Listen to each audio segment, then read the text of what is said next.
The time is precisely 1:15 p.m. This is the Sri Lanka Broadcasting Corporation. News edited by Romesh Piris and read by Chandima Virakon. Headlines. President Ranil Wickremesinghe says plans are underway to make Sri Lanka a lower middle-income country by the year 2030. The Minister of Education says the results of 2022 GCE Ordinary Level Examination to be released within 2 days. Sri Lanka to regulate private security after concerns over personal bodyguards. Minister of Water Supply and Estate Infrastructure Development stress on the need for a formula to sustain the water board while maintaining fairness. The Department of Immigration and Emigration uncovers a major child smuggling racket operated between Sri Lanka, Malaysia and the UK. Sri Lanka Economic Summit 2023 kicks off today. On international news, Gaza truce appears set to extend as Israel receives new list of captives. In sports news, Chamari Athapattu crowned WBBL Player of the Tournament. Local stories in detail. President Ranil Wickremesinghe stated after managing the present economic crisis that plans are underway to make Sri Lanka a lower middle-income country by the year 2030. The President made this comment addressing the Sanasa National Conference held at the Sukatadasa Indoor Stadium. The President emphasized that from the moment he took over the challenging task of managing the crisis-ridden economy, his aim was to build a strong economy based on the fundamentals of a national policy. He further remarked that in order to provide a decent living standard to all citizens, the participation of the private sector is imperative in developing agriculture, technical training, and that intends to invite direct private participation. President Wickremesinghe commended the plan that Sanasa had proposed for the next 3 years, which is similar to government's vision of the future, and said he intends to invite the largest cooperative enterprise in Sri Lanka to join hands in building a new economy. The Sectoral Oversight Committee on National Security discussed concerns mounting over the fact that certain individuals were getting the services of private security guards for their own protection. The members of the committee convened under the chairmanship of MP Sarath Weerasekara. MP Weerasekara pointed out that the public is facing some oppressive situations due to certain individuals who are escorted by private security guards. Senior police officers said that illegally the police cannot intervene in personal security of a person. However, the committee pointed out that since the personnel of those private security services use weapons, certain regulations are necessary. The committee decided to inform the Ministry of Defence to prepare criteria for regulating private security services. Sri Lankan authorities are in discussions with regard to the formulation of a water tariff. Minister of Water Supply and Estate Infrastructure Development Jeevan Thondaman stressed the need for a formula that sustains the water board while maintaining fairness for the general public. Addressing a media briefing at the Presidential Media Centre, Minister Thondaman said, with the major domestic category comprising 75% and Samurdhi at 1.58%, the government aims to prioritise these sectors over industries, albeit without pressuring them. According to the President's Media Division, discussions are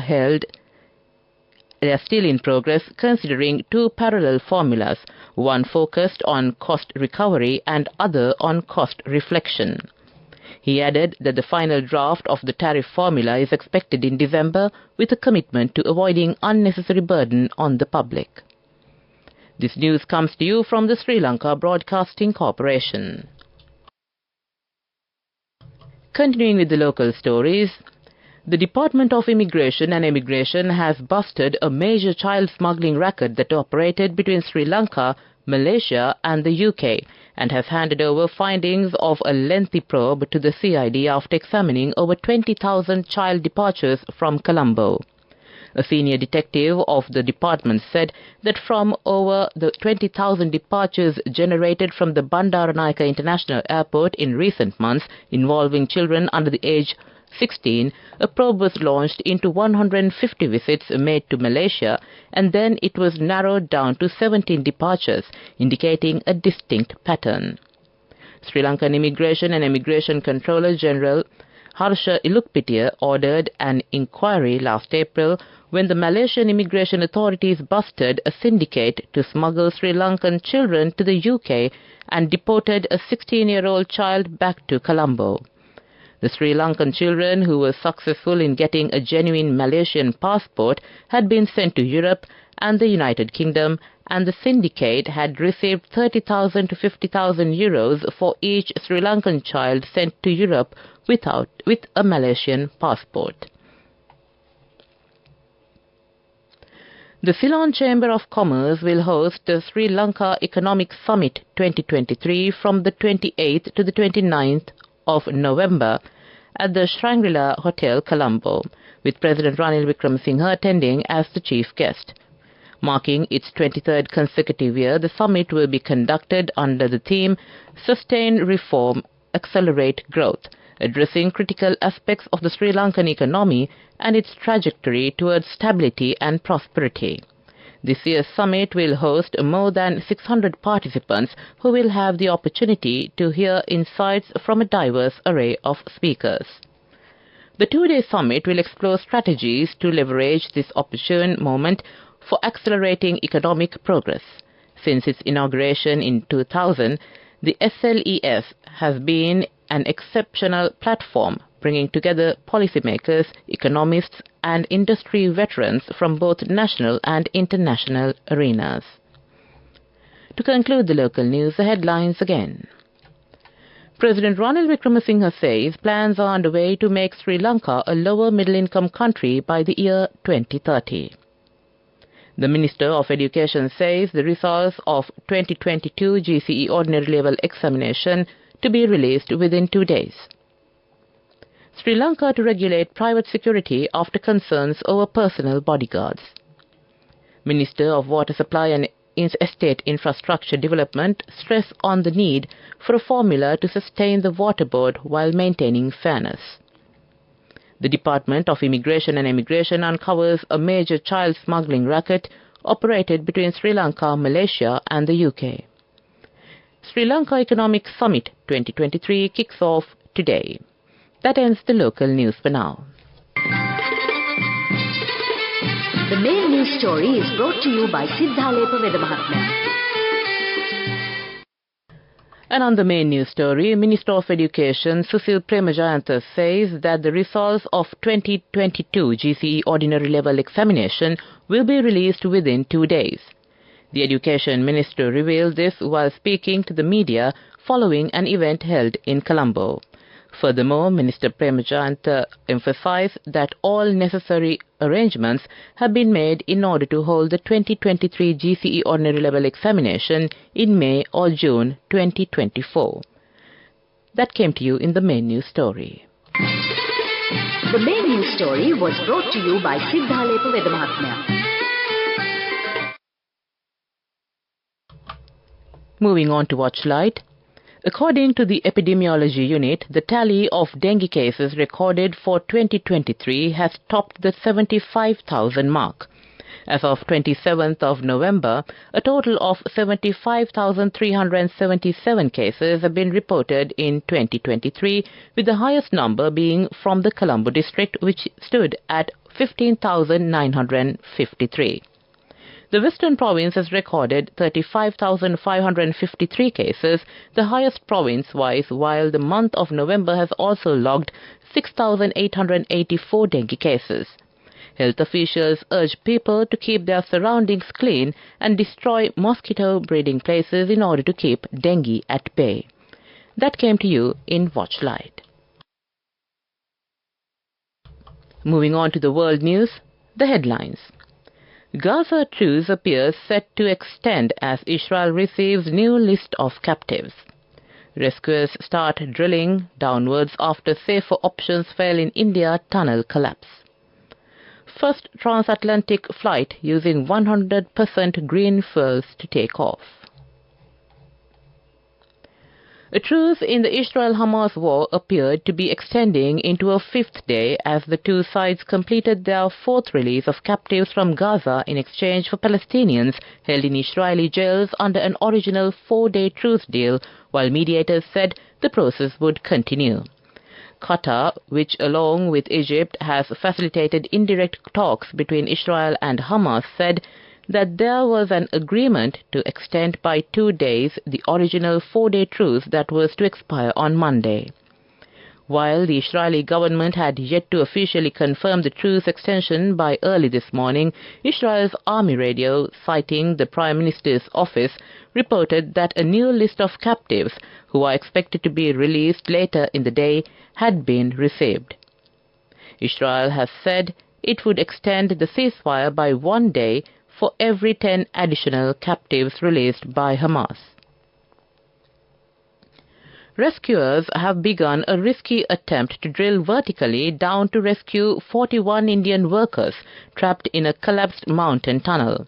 The laborers have been trapped by the Silkyara-Barkot tunnel in the mountainous state of Uttarakhand for more than 2 weeks after a landslide caused the entrance of the tunnel to collapse and become blocked. The drilling machine that had been horizontally penetrating the thick rubble broke down on Friday after it hit a metal obstruction. Officials warned vertical drilling was risky as the heavy vibrations could pose a huge threat to the mountains and also destabilize the surrounding terrain where others are living. The first transatlantic flight powered only by sustainable fuels is due to take off today. Operated by Virgin Atlantic, it will fly from London's Heathrow to New York's JFK Airport. Airlines see the flight, which is supported by government funding, as demonstrating that a greener way of flying is possible. But a lack of supply remains a challenge, while other technology will be needed to hit emissions targets. So-called sustainable aviation fuels can be made from a variety of sources including crops, household waste and cooking oils. For this flight, a Boeing 787 will be filled with 50 tons of SAF. Two types are being used, with 88% derived from waste fats and the rest from the wastes of corn production in the US. To end the world news, the headlines. Gaza truce appears set to extend as Israel receives new list of captives. Rescuers start drilling downwards after safer options fail in India tunnel collapse. First transatlantic flight using 100% green fuels to take off. That ends the world news. Development news. On the development news, Sri Lanka on Monday approved a proposal by China's Sinopec to build a $4.5 billion refinery, making it the largest single investment in the island nation since a crippling economic crisis last year. The cabinet approval cleared the state-owned refiner to finalize project details and sign an agreement with the government before it starts building the export-oriented refinery at Hambantota in the south of the country. Minister Kanchana Wijesekara wrote on social media platform X that cabinet approval was granted to award the contract to China Petroleum and Chemical Corporation of China. That came to you in the development news. Moving on with sports news. On sports news, Chamari Athapattu had a point to prove when she arrived in Australia in early October. That is no longer the case, with the Sri Lanka superstar crowned the Weber WBBL 9th player of the tournament. The Sydney Thunder import won a tight race by a single vote over Adelaide Strikers opener Katie Mack for the award, voted on a 3-2-2-1 basis by the standing umpires in each match.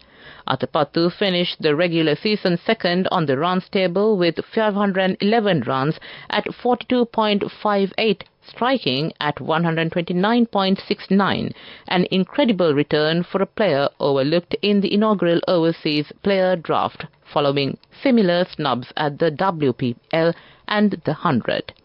She also picked up 9 wickets, including 3 for 20 against the Sixers and maintained an economy rate of 6.79. The backing of Thunder coach Lisa Catley and captain Heather Knight has also given Atapattu the conviction to stick to her natural game. That came to you in sports news.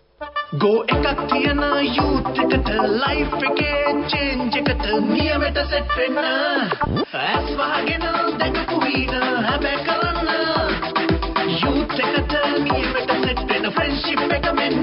The all new NSB Ithru Mithru account, NSB IM, a plan for your dream.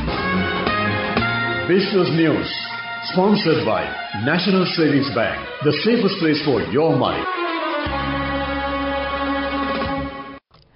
In a historic and landmark move, Sri Lanka's Browns Investment plc solidified its presence in Kenya officially by acquiring James Finlay's extensive tea plantations spanning over 27,000 acres in Kenya yesterday. The deal was first announced in May this year, where an agreement was struck to acquire James Finlay Kenya Tea Estates business, except the Sausa tea extraction facility by Browns Investment plc. James Finlay Kenya is Brown's first investment in the Kenyan tea industry, which it sees as an exciting opportunity for growth. In December 2021, Browns acquired Finlay's Sri Lankan Tea Estates business. Browns is a part of Ishara Nanakara-controlled LLC Holdings plc group of companies, which is one of the largest and most profitable listed corporations in Sri Lanka. That came to you in Business News. Business News, sponsored by National Savings Bank, the safest place for your money.